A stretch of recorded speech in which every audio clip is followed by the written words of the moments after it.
तो जब मॉल्टन mixture of Al2O3 CaF2 and Na3Al F6 को इलेक्ट्रोलाइट करेंगे, इलेक्ट्रोलाइसिस करेंगे, तो एल्यूमिनियम का रिडक्शन होगा और O2- का ऑक्सीडेशन होगा।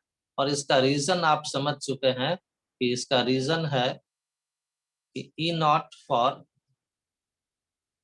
Al3+Al is more than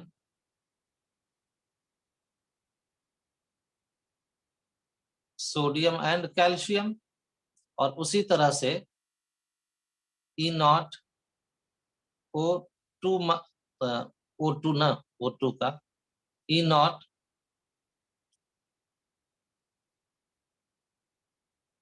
O2 is less than fluorine E0 F2F-। और हम लोग सीखे हैं कि जिसका वैल्यू हाइयर होता है स्टैंडर्ड इलेक्ट्रोड पोटेंशियल, उसी का रिडक्शन होता है, और जिसका वैल्यू लोअर होता है उसी का ऑक्सीडेशन होता है। लेकिन ये मत समझ लीजिएगा कि भाई फ्लोरीन के इलेक्ट्रोड पोटेंशियल को कंपेयर करने लगिएगा एल्यूमिनियम से। फ्लोरीन का होता है +2.87 और ये सब एल्यूमिनियम, सोडियम, पोटेशियम, कैल्शियम सबका निगेटिव है। तो ये मत कह दीजिएगा कि F- का ही रिडक्शन हो जाएगा। क्यों नहीं होगा? क्योंकि ये सब अनायन है ना, और एनायन का ऑक्सीडेशन होता है। एनायन केटायन के साथ कंपीट नहीं करता है। ध्यान से सुनो, एनायंस एनायंस के साथ कंपीट करता है, उसी के साथ रेस लगाता है रिड्यूस होने के लिए। तो एनायंस को आप केटायन से नहीं कंपेयर कीजिएगा, केटायंस के वैल्यू को कंपेयर कीजिएगा आपस में, और एनायंस के वैल्यूज को कंपेयर करेंगे आपस में। और उसमें से जो मिलेगा केटायंस में हाइयर, उसका करा दीजिएगा रिडक्शन, और एनायंस में जिसका मिलेगा लोअर, उसका करवा देंगे हम लोग ऑक्सीडेशन।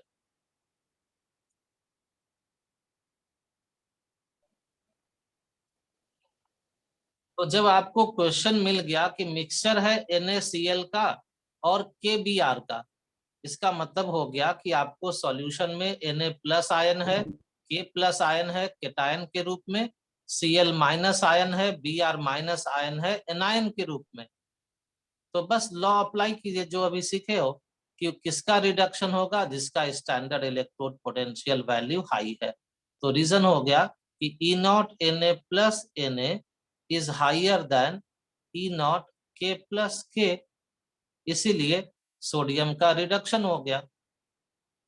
और दूसरा रीजन हो गया कि E0 Br2 Br- is less than E0 Cl2 Cl-, इसलिए Br- का ऑक्सीडेशन हो जाएगा। और अब जब इतना आप समझ गए तो रिएक्शन लिख दीजिए।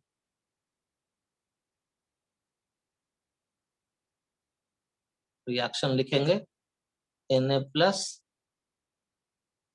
प्लस इलेक्ट्रॉन गिविंग सोडियम, और Br- half Br2 plus electron, और जोड़ दीजिएगा तो बच गया, रिएक्शन हो गया Na+ plus Br- giving sodium at cathode and Br2 balance करने हाफ कर दीजिए एट एनोड। और बचा हुआ क्या रह जाएगा सॉल्यूशन में? तो K+ आयन बचा हुआ रह जाएगा, और इधर से Cl- बचा रह जाएगा। तो ये भी लिख देते हैं कि K+ and Cl- remains in solution, क्योंकि उसका इलेक्ट्रोलाइसिस नहीं हुआ, उसका ऑक्सीडेशन या रिडक्शन नहीं हुआ।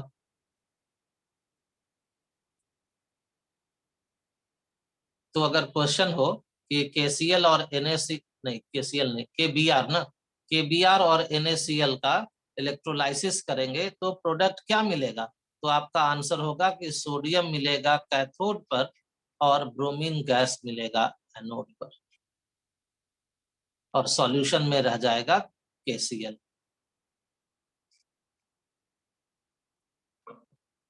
Hydrogen is formed at cathode and O2 at anode. पूरी बात एक बार जल्दी से सुन लीजिए कि NaCl लिया गया, एक्वस Na+Cl- में ये डिसोसिएट हो गया, और यहाँ पर जो स्टैंडर्ड इलेक्ट्रोड पोटेंशियल का वैल्यूज दिया हुआ है, इन वैल्यूज को आपस में रिलेट करके हम लोग पता कर लिए कि भाई वाटर का रिडक्शन होगा. रिड्यूसिंग स्पीसीज Na+ है, H2O है, लेकिन वाटर का रिडक्शन होगा.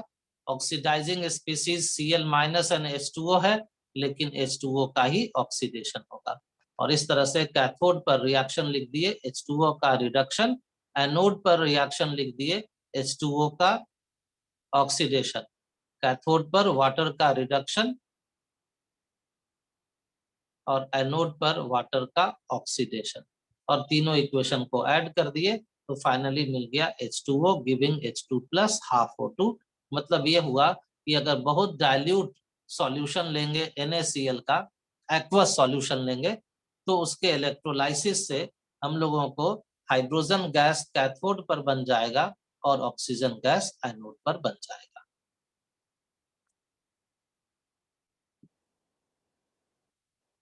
H2O का ऑक्सीडेशन न होकर के Cl- का ऑक्सीडेशन होगा. क्यों हुआ भाई? Because oxidation of water is very slow, बहुत स्लो है. देयरफॉर रिक्वायर हाई वोल्टेज, उसको एनर्जी चाहिए. बहुत स्लो प्रोसेस है, तो तेज करने के लिए उसको एनर्जी चाहिए. तो एनर्जी कहाँ से मिलेगा? तो इलेक्ट्रिकल एनर्जी, यानी कि हाई वोल्टेज का current. Therefore require high voltage current, और यही जो हाई वोल्टेज चाहिए उसी को कहा जाता है extra potential. This is called extra potential या over voltage. Therefore, in absence of over voltage, H2O is not oxidized.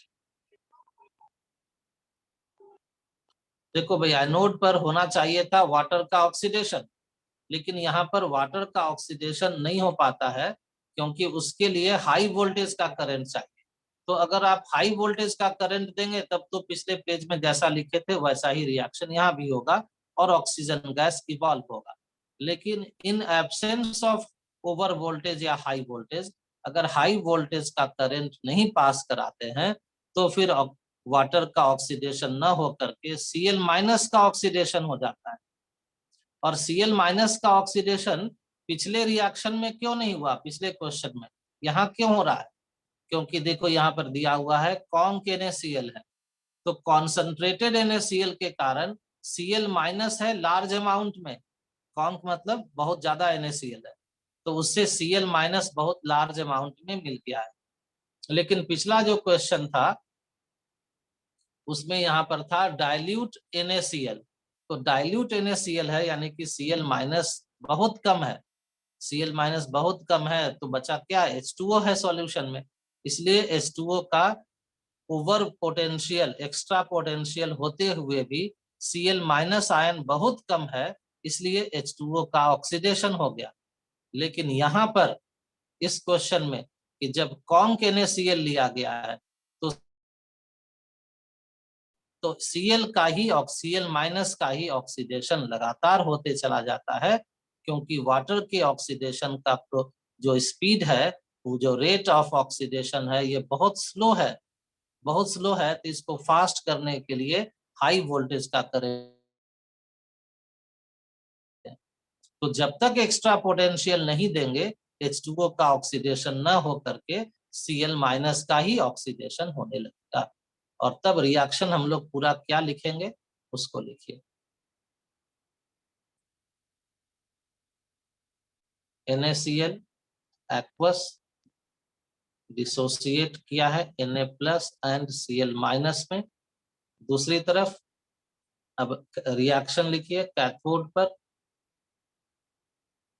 H2O 2H2O plus 2 electron giving H2 gas plus 2 OH minus, और oxidation anode पर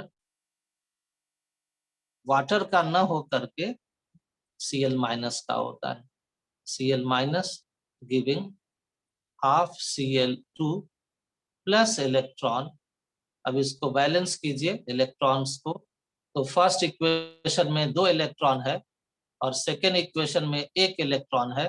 तो first equation को 1 से और second में 1 electron है तो इसको भी 2 बनाना होगा, तो इसको 2 से गुना करके और पूरा इक्वेशन को ऐड कीजिए। तो लेफ्ट हैंड साइड में हो गया NaCl प्लस 2H2O।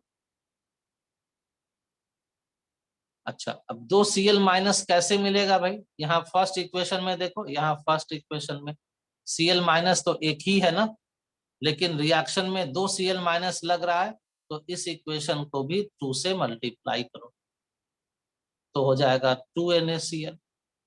और यहाँ 2 Cl- लेफ्ट साइड में और यहाँ 2 Cl- राइट साइड में कैंसिल कीजिए।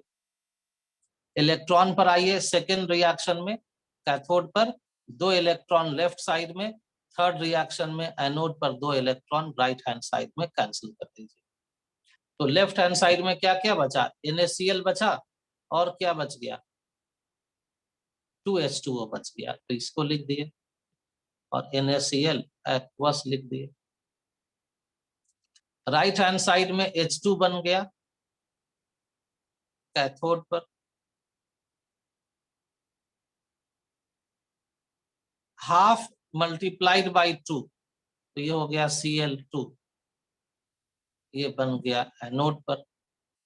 और क्या बचा हुआ है यहाँ देखो, Na+ है ना, कितना है? मल्टीप्लाइड बाई 2 है, तो 2 Na+ बचा है।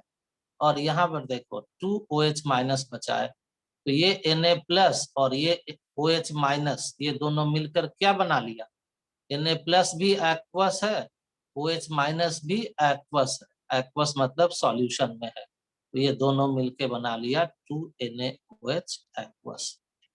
तो इस क्वेश्चन का आंसर हो गया कि जब एक्वस NaCl कॉन्सेंट्रेटेड NaCl का इलेक्ट्रोलाइसिस करते हैं, यानी कि ब्राइन सॉल्यूशन का इलेक्ट्रोलाइसिस करते हैं, तो हम लोगों को हाइड्रोजन गैस कैथोड पर बनता है, Cl2 गैस एनोड पर बनता है और सॉल्यूशन में NaOH बन जाता है।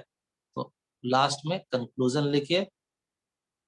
Therefore on electrolysis of brine solution, brine मतलब conc NaCl solution, hydrogen is obtained at cathode, Cl2 at anode and NaOH in solution। और इसीलिए क्वेश्चन इंपॉर्टेंट है क्योंकि इससे हम लोगों को एक बहुत इंपॉर्टेंट प्रोडक्ट हाइड्रोजन गैस मिला कैथोड पर, दूसरा इंपॉर्टेंट प्रोडक्ट क्लोरीन मिला एनोड पर, और इसके साथ साथ एक एक्स्ट्रा केमिकल सोडियम हाइड्रोक्साइड भी मिल जाता है सॉल्यूशन में। और ये जो मेथड है जो अभी हम लोग डिस्कस किए, ये है industrial method for production of sodium hydroxide. Sodium hydroxide को इंडस्ट्री में लार्ज अमाउंट में बनाने के लिए इसी मेथड से बनाया जाता है, जिसका नाम है इलेक्ट्रोलाइसिस ऑफ ब्राइन सॉल्यूशन।